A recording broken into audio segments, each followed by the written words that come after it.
Every time I walk up in the spot, the corks pop. We got the floor hot. We gon' rock the 4 o'clock. I used to keep a trick on my sleeve to get a chick to leave. But now... Hi everyone, so this is my 25-week update. I just recorded this video and something weird happened to it. My mouth was moving along like differently with the words, so I'm gonna try to re-record it and see if that's any better. So here's a little blurb about what's happening with my baby in the 25th week. So at 9 inches and more than a pound and a half, at 9 inches and more than a pound and a half in weight, 9 inches, I know I said 11 before, but as I said, like different websites have different ways of measuring and some, it's just estimates, so 9 to 11 inches is the range. Your baby is taller than 2 juice boxes stacked one on top of the other, and it's almost as heavy as 4 of those little juice boxes, so that's pretty cute. Our baby's nostrils, which have been plugged up until now, are starting to open this week. This actually allows your baby to begin practice taking little breaths, so like with amniotic fluid, because obviously there's no air in there. So that's a little blurb for what's happening with the baby. So my symptoms this week, Katie, leave me alone. My symptoms this week have been adjusting to my new shape. Sometimes if I turn around too fast, I feel like my stomach is gonna hit something. Like I'm still, I don't know. I just feel like I have a different center of gravity. So I'm adjusting to that. I've had kind of blurry vision in the past little bit, maybe like the past like 2 weeks or so. Sharp pains. Kitty, leave me alone. Sharp pains in my pelvic area and in my back, just shooting pains, and usually I have to sit down. Also just pressure there, and I'm still having Braxton Hicks contractions. They're random now though, and they don't hurt anymore as much as they used to in the past, like those 3 days that they hurt last video that I was talking about. Shortness of breath, as you can tell. My ribs really hurt. There's like right underneath my boobs. Oh my gosh, the pain there, it's incredible. Like sometimes if I think it's if I'm slouching too much, or if maybe I'm sitting for too long or something. If I put my arms up like this and try to stretch my ribs and just give it more surface area to stretch out, then it helps a lot. Or if my husband rubs it, so if you have rib pain, get somebody to rub under your ribs for you. And yeah, that's what I do. Or you can try lying down as well. My belly's been itchy, so I'm guessing that's because I'm either growing or about to grow. Have a growth spurt, I mean. So the skin on my belly has been really itchy. Cravings, I've been craving, I craved carrot juice randomly one day, and then, but it was a fleeting craving. And then Oreo ice cream, which I've been eating so much of that, it's ridiculous. I ate like 2 tubs of it, so it was so good. Fruit Loops, I ate a whole entire box in 3 days, and I just went on and bought 2 more today. So Fruit Loops and Oreo ice cream are definitely cravings that I'm having. Peanut butter and jelly still, and a lot of water. I'm still drinking ridiculous amounts of water. And this week I went swimming for the first time. So first time since I've been pregnant, I mean. And it was a new experience for my body, because I was kind of freaked out about how different I felt underwater being pregnant. I felt like there was a beach ball under my skin and I was buoyant all of a sudden. That's exactly how I felt. I felt buoyant for the entire time, and I didn't end up swimming. That much. I just kind of like waded in the water. Kitty, look at this little troublemaker. He keeps jumping on me. Say hi, Kitty. See? Demonic eyes. Anyway. Yeah, so swimming, I'm gonna try to go again next week, just so I can kind of get used to it, because I love to swim, but I think I just had to get used to it for the first little bit. My boobs also have grown a lot, and they're starting to touch my belly now, which is a really gross feeling. So I'm not enjoying that part. And also apparently this week, or I think maybe it was last week, but I was reading somewhere that you can hear the baby's heartbeat from outside. So obviously, like, the mom can't hear it because your ears can't reach down there, but somebody else, like for example my husband, was trying to listen to it, and the first time we tried, we couldn't hear anything. But when we were going to bed and everything was quiet and kind of still, he could hear her swishing around in there, and he could faintly hear a heartbeat, he said. So that was exciting for him. So there's a little thing to do with your significant other or anybody in your family, really. Here, if you have a BlackBerry or an iPhone, a good app to download is What to Expect When You're Expecting, because it gives you like daily little updates and weekly updates, and it tells you just different little fun facts to know while you're pregnant. So that's good. I've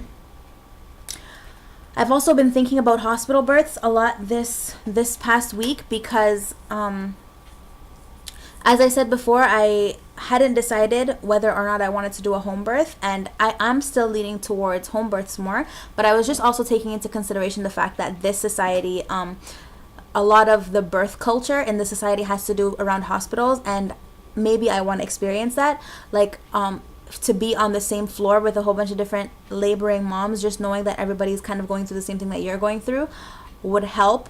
Would help me, I think.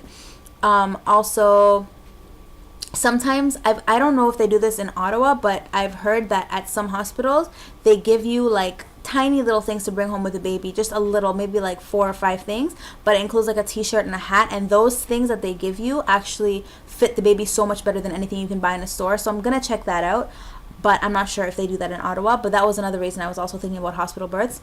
And also just because another part of the birth culture in this society is that it has a lot to do with the dad driving the mom to the hospital, and like a going home outfit for the baby, and like all your hospital wear and getting your hospital bag ready and stuff. Like it's just it kind of puts you in contact with that community who's giving birth at the hospital, even though I'm sure there is a community of people who give birth at home, and I'm still definitely taking that into consideration. I just wanted to share some of my thoughts on what I thought about hospital births. And as a note, if I do decide to have a hospital birth, I'm still planning to use a midwife, because as I said before, they can still practice in hospitals as well. I'm still planning on having a completely natural birth, no epidural, no Pitocin, no C-section, inshallah. So I hope everything goes well with that. Without getting into too much detail, it's normal for women to have random breakdowns and just cry for no reason. So any women out there who are going through that and think they're weird, then you're not weird, because I'm sure everybody goes through that at least once during their pregnancy. And I just wanted to put it out there that that's completely normal, and something that the significant other or the fathers or whoever your birthing partner is can do to help. That is just be there for you, because there's not really much you can do. It has nothing to do with you. It's just hormones and maybe a feeling of overwhelm, like an overwhelming feeling and happening to the mom, and it doesn't really have anything to do with you. So sorry, dads, but there's nothing much you can do. Just, try to be there for her, maybe rub her back or something. That's what my husband did for me, and it worked. So I'm happy for him, alhamdulillah. But other than that, I'm happy. The cat is attacking a cardboard box down there. He's having so much fun. Other than that, I'm happy. I'm excited. I'm anxious. I'm still feeling capable. Still feeling maybe a little bit protective, actually. I'm kind of more protective now about the baby and just random people touching my stomach and stuff. But yeah, so that's what I'm feeling this week. Hi everyone. So the following that I'm about to read, it's from this book, The Doula Guide to Birth, and it's by Ananda Lau and Rachel Zimmerman. So that's where I'm getting this information from. It's just going to be really quick point form information, because I'm about to leave to go run errands, but I just wanted to make sure I got this part of the video done before I return the book. So here we go. First point. The chapter is labor is not about dilation. That's what the chapter is in the book. So people are unaware that vaginal or pelvic exams can be declined during labor. You can specify no exams or be specific about the number you're comfortable with. Just don't say like minimal, I want minimal exams, because minimal to one doctor might be like 25 and minimal to another doctor might be like 4. So it's important for you to specify if you want vaginal exams or not. The idea of judging labor progress came around after the development of the Friedman curve. Dr. Friedman created this chart in the 1950s simply as a way to study lengths of labor in women. Today, this curve is being used to determine whether labor has gone on for too long, otherwise known as failure to progress. And 60% of cesareans are based on this vague diagnosis. Like they'll give you a cesarean if they think that your labor is failing to progress, and they're measuring you by something that actually the person who developed it, Dr. Friedman himself states that he never intended for his work to be viewed as a yardstick to measure whether there's a problem with the woman's length of labor. So he didn't even develop it for that purpose, but doctors are using it to determine if you need a C-section for failure to progress. So that's important to know. Just as people's bodies are very different, their labors are as well. In natural labors, contractions and dilations speed up, slow down, plateau, stop, and speed up again. Pitocin is used to mimic oxytocin levels and to speed up labor.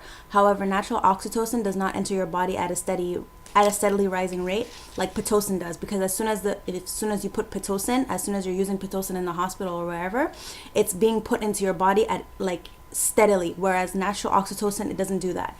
So it's not really mimicking natural oxytocin because it's not going at the levels that natural oxytocin does.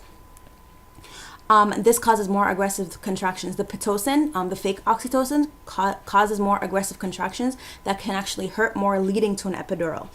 And doctors, they're so used to seeing Pitocin-induced births that they're not used to seeing what natural oxytocin does. So they have come to expect that the things that come with Pitocin, the effects of Pitocin, come with natural labor as well, when it's not fair, because natural labor doesn't usually go like that. I also wanted to mention that the epidural and Pitocin is kind of like a vicious cycle, because if you have an epidural, it can lead to the slowing of labor, which leads you to need Pitocin because you need to speed it up. And if you take Pitocin, then it can lead to your contractions actually being really difficult and really painful. So then you might need an epidural because you just can't handle it. Labor may go slowly for many reasons. So this is some of the reasons why labor may go slowly. The cervix is more firm and rigid or takes longer to thin out because everybody is different.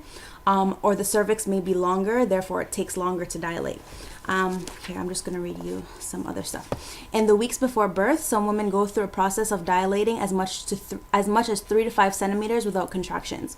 When a woman's labor actually does start, her provider may think she's already in active labor based on her dilation. However, she may only be in early labor if her contractions have not yet increased in strength and frequency.